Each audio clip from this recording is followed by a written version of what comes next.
Y'all gotta listen to this.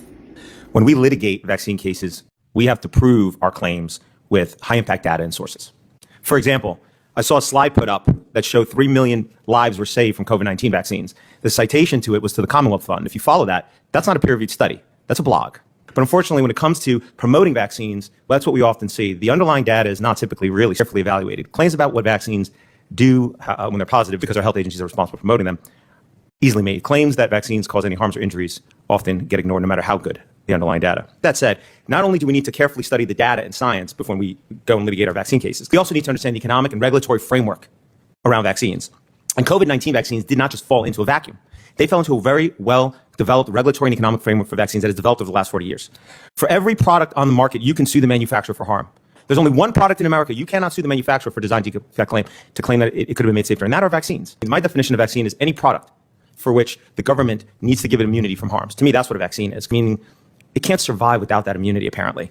Why did vaccines get this immunity, which was provided in 1986 under the National Childhood Vaccine Injury Act? Because leading up to 86, there were only 3 routine childhood vaccines, MMR, OPV, and DTP, and they were causing so much harm and causing so much liability that all the manufacturers were going out of business to stop making them. And Congress, instead of forcing those manufacturers to do what every other product manufacturer needs to do in that situation, which is what? Make a better, safer product. Instead said, you know what? We're just going to give you immunity. We're going to make it so nobody can sue you for those harms.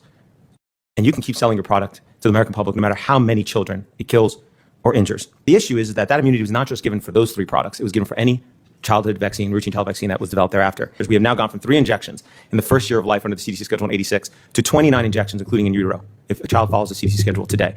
Every one of those vaccines, save one, was developed by a pharmaceutical company knowing they would not be responsible for the injuries that are caused by those products. So when you have drug trials where pharmaceutical companies, they care about losing money, they don't want to lose money on their drugs, they often do multi-year placebo-controlled trials before they get on the market because they don't want to end up upside down. They're there to make money.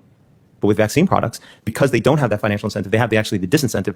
Almost every childhood vaccine in this country is licensed based on clinical trials with no placebo control, save for COVID-19 vaccine, often days or weeks, up to maybe 6 months of safety review after injection, and are often extremely underpowered. Those trials could never really confirm the safety of this product. Why would the FDA allow it? It's because, unfortunately, our federal health authorities are hopelessly conflicted. Congress gave them conflicting structural duties. They're responsible for promoting vaccines and for defending them in the Vaccine Compensation Program. And you also ask them to be responsible for safety. Those conflict. One has overtaken the other.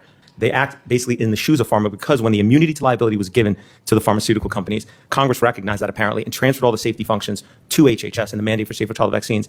And by doing so, it's made them hopelessly conflicted. That was a very, very quick way to try and convey the regulatory and economic framework into which COVID-19 vaccines fell into, and why, from the pharmaceutical and FDA's perspective, the COVID-19 vaccine clinical trials may have been robust, and they were compared to childhood vaccines, but compared to drugs or anybody that actually wants to assess safety, they absolutely were not robust. They were incredibly anemic.